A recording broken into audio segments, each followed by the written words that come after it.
우리 하나님의 말씀 민수기 7장 12절에서 83절까지의 말씀인데요. 먼저 12절에서 17절까지를 교독을 하겠습니다. 12절에서 17절까지입니다. 첫째 날에 헌물을 드린 자는 유다 지파 암미나답의 아들 나손이라.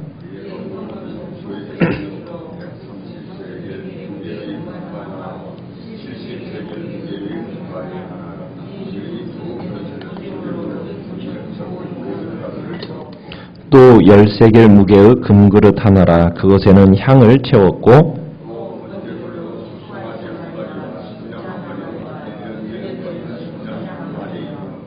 속죄제물로 순염소 한 마리이며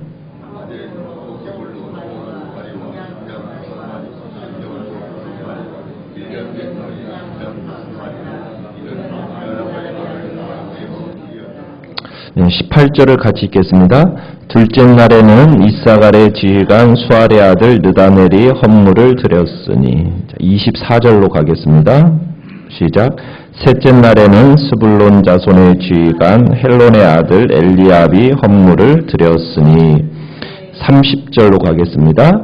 넷째 날에는 르벤 자손의 지휘관 스데울의 아들 엘리술이 헌물을 드렸으니. 36절입니다.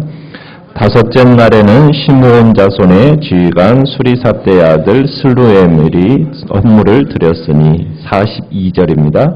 여섯째 날에는 갓 자손의 지휘관 드우엘의 아들 엘리아삽이 헌물을 드렸으니. 48절입니다.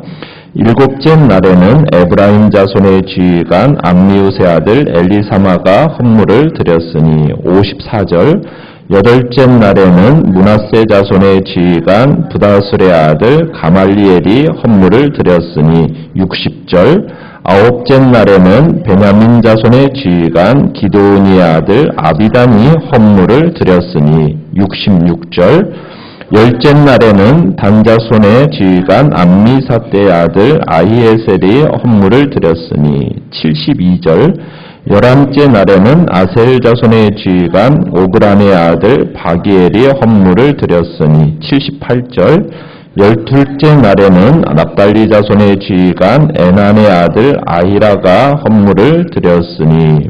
그 다음에 84절부터 89절까지 교독하겠습니다. 이는 곧 제단에 기름 바르던 날에 이스라엘 지휘관들이 드린 바 제단의 봉헌물이라. 은 쟁반이 12리요 은 바리가 12리요 금 그릇이 12리니.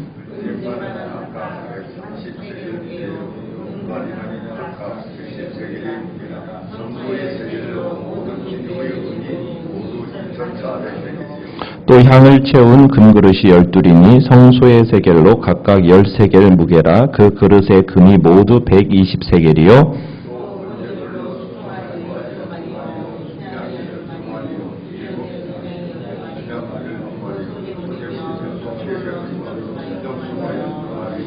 화목제물로 수소가 24마리요 순양이 60마리요 순염소가 60마리요 1년 된 어린 순양이 60마리라. 이는 제단에 기름 바른 후에 드린 바 제단의 봉헌물이었더라. 모세가 회막에 들어가서 여호와께 말하려 할 때에 증거계 위 속죄소 위에 두 그룹 사이에서 자기에게 말씀하시는 목소리를 들었으니 여호와께서 그에게 말씀하심이었더라. 아멘. 오늘 말씀의 제목은 헌신에는 차이가 있을 수 없다라는 제목으로 말씀을 나누고자 합니다.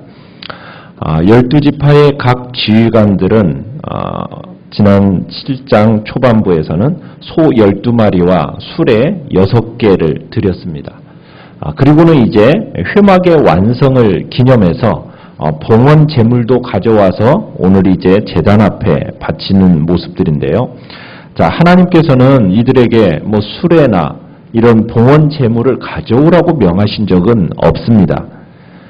오직 이들은 자원해서 예물을 드렸던 거죠. 각 지파의 모든 지도자들이 이 봉헌 제물을 가져오니까 하나님은 어떻게 명령을 하시냐면 11절에 가보시면 한꺼번에 바치지 말고 각 지파의 모든 지도자들이 지파별로 하루씩 맡아서 12일 동안 드리라고 명령을 하십니다. 그러니까 지파별로 12명이 12일 동안 매일 순서에 따라서 유다 지파를 필두로 해서 납달리 지파에 이르기까지 하나님 앞에 봉헌 예물을 드리게 됩니다. 자, 이 순서는 어떤 순서일까요?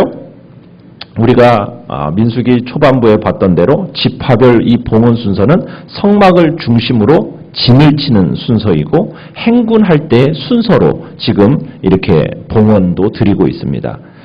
그래서 르우벤이 장자이지만은 먼저 드려지는 지파는 어느 지파예요? 성막 동쪽에 진을 치고 행군할 때도 제일 앞장서는 유다 지파. 그리고 그 그룹에 두 보조 지파인 이사갈 지파, 스불론 지파 이런 순으로 지도자들이 먼저 예물을 드리게 됩니다. 자, 그런데 이 매일 한 사람씩 각 지파의 지휘관들이 이렇게 제단에 봉헌물을 드리지 않습니까? 자, 이 어떤 제물들을 드렸는가 먼저 한번 보시면은 13절에 보시면은 지파 지도자들에서 매일 드려졌던 예물은 130세겔로 만든 쟁반 하나, 그 다음에 70세겔로 만든 대접 하나, 그 다음에 이 두 그릇에는 뭐가 가득 채워져 있습니까? 그렇죠. 기름으로 반죽한 고운 밀가루가 가득 담겨 있습니다. 그 다음에 금 10세겔로 만든 잔, 여기에는 뭐가 가득 채워지냐면 향을 가득 채웁니다. 그 다음에 번제물로 수송아지 한 마리, 순양 한 마리, 그리고 1년 된 새끼 순양 한 마리를 드리고요. 그 다음에 속죄제물로 순염소 한 마리를 드립니다. 그리고 화목제물로 황소 2마리, 순양 5마리, 순염소 5마리, 그리고 1년 된 새끼 순양 5마리를 드립니다. 자, 그런데 하나님께서는 이스라엘 12지파의 족장들에게 하루 한 사람씩 이렇게 단의 봉헌 예물을 드리라고 말씀하세요. 좀 복잡하지만 좀 한꺼번에 드리면 편할 수 있잖아요. 그런데 하나님께서는 12명의 이 족장들로 하여금 굳이 12일간에 걸쳐서 매일 한 사람씩 봉헌 예물을 드리게 하신 이유가 뭘까요? 이것은 하나님께 바치는 헌신이라는 것은 일시적인 것이 아니라 지속적인 것이 되어야 함을 깨닫게 하시기 위해서입니다. 매일 한 사람씩 12명이 12일간에 걸쳐서 이렇게 예물을 봉헌하는 모습을 이스라엘 백성들이 보면서 하나님께 매일 변함없이 봉헌하는 그것이 자연스럽고도 당연하게 여겨졌을 거라는 거예요. 그러니까 하나님께서는 이스라엘 백성들이 그런 생각을 갖기를 원하시는 거예요. 하나님이 원하시는 헌신은 그저 어느 날 갑자기 요란했다가 어느 날 갑자기 굉장하게 헌신을 했다가 다음 날이면 언제 그랬냐는 듯이 열정이 식어지는 그런 헌신을 원하시는 분이 아니에요. 하나님이 원하시는 헌신은 비록 작더라도 매일매일 하나님을 향한 동일한 열정으로 헌신하는 모습을 하나님은 원하십니다. 막상 하나님께 헌신한다는 성도들을 이렇게 지켜보면은 지속적인 헌신보다는 기분에 따라서 들쑥날쑥하는 그런 헌신이 드려지는 경우가 많더라는 거예요.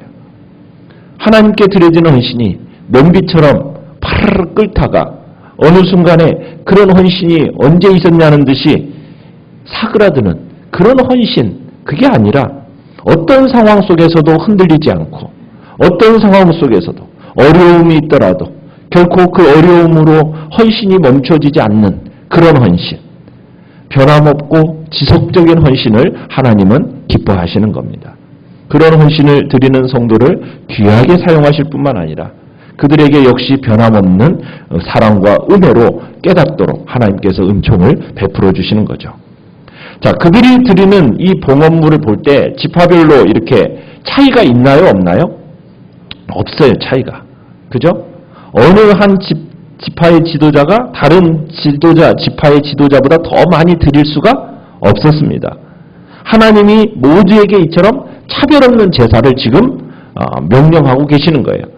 그것은 성막에서 드려지는 이 예배가 이스라엘 모든 지파를 위한 것이고 그리고 각 지파는 그 예배를 돕는 일에 있어서 제 몫을 다해야 된다라는 거예요. 이 전례를 남기기 위해서 하나님은 이 점을 강조하시는 겁니다. 그래서 똑같은 내용을 12번에 걸쳐서 반복하고 계세요. 자, 12번에 걸쳐서 드려진 예물을 종합해 보면 우리가 맨 마지막에 보면요. 84절부터 이렇게 보시면은 은 130세겔로 만든 쟁반이 몇 개입니까? 12개. 은 70세겔로 만든 대접이 12개. 금 10세겔로 만든 잔이 12개. 번제물로 수송아지 12마리, 순양 12마리, 1년 된 새끼 순양 12마리. 속주제물은요. 순염소 12마리. 화목제물은 황소 24마리, 순양 60마리, 순염소 60마리, 1년 된 새끼 순양 60마리. 자, 이렇게 드려집니다. 자, 유다 지파로 시작해서 마지막 어느 지파까지요? 12번째는 납달리 지파까지. 12일에 걸쳐서 반복적으로 이 봉헌 예물이 드려져요. 하나도 빠짐없이 기록하고 있습니다.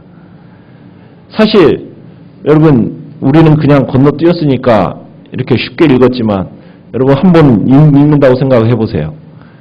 참 지루하지 않겠습니까? 아니 뭐 이런 것까지 이렇게 일일이 뭐 이렇게 기록할 필요가 있나? 그냥 한꺼번에 유다 지파로부터 시작해서 납달리 지파까지 이런 제물을 이렇게 드렸다. 한꺼번에 그냥 쓸 수도 있잖아요. 그렇지 않습니까? 성경이 꼭 이렇게까지 그냥 길게 쓸 내용도 많을 텐데 꼭 이렇게까지 써야 할 필요가 있나? 그런 생각 들지 않으십니까? 자, 그런데 왜 이렇게까지 12번에 걸쳐서 어떻게 보면 지루하게 여길 정도로 동일한 내용을 반복하는 것일까? 그 반복하면서 이 각 지파의 이름을 들어서 기록하는 이유가 무엇일까? 동일한 예물을 한 지파씩 반복적으로 드린 것은 하나님이 이 예물을 일괄적으로 수납해서 도매금으로 받기를 원치 않으시기 때문입니다. 하나님께서는 각 지파가 대표해서 드려지는 이 지관을 매일매일 한 사람씩 만나시면서 정말 자기 백성과 개인적이고 인간적인 인격적인 그 관계를 맺기를 원하신다라는 것을 보여주는 거예요. 우리가 사람이 한꺼번에 있다고 해서 도매급으로 취급하시는 하나님이 아닙니다. 한 사람 한 사람이 드려지는 그 헌신과 한 사람 한 사람이 하나님 앞에 나오는 이것을 하나님은 귀하게 보시는 거예요. 한 사람 나아가서 어느 한 지파 예외 없이 모두가 다 합일된 마음, 동일하게 하나님 앞에 헌신해야 됨을 또한 보여주고 있는 겁니다. 그러니까 하나님께서 어떤 한 사람이 한 예물을 많이 드리는, 어떤 사람이 많은 예물을 드리는 것, 이것보다도요, 하나님이 원하시는 것은 어떤 거냐면 한 사람도 빠짐없이 하나님의 백성이라면 모두 이 봉헌에 참여하는 것을 더욱 소중하고 기쁘게 보신다라는 거예요. 오늘날 교회에서 참 성도들이 하나님 앞에 헌신하는 모습들을 보면은 어떻게 보면은 주님 앞에 온전히 헌신하고 열심히 드려지는 사람은 성도의 보통 한 20%라고 그럽니다. 나머지 80%는 뒤쪽에서 그저 예배만 드리고 뒤로 물러나는 일들이 많다고 그래요. 어떤 사람들이 열심히 하는 사람들은 주님 주일에도 2일, 저일, 평일에도 뭐 전도도 하고 또 교회에 와서 여러 굳은 일도 도맡아 하잖아요. 근데 헌신하지 않는 사람들은 어때요? 그냥 주일날 딱 예배 한번 드리고는 그리고는 뭐 전혀 나타나지를 않죠. 그러나 하나님께서 원하시는 헌신은 어떤 헌신이겠어요? 그저 소수의 열심 있는 사람을 통해서 효율적으로 일하는 그것을 하나님이 원하시겠습니까?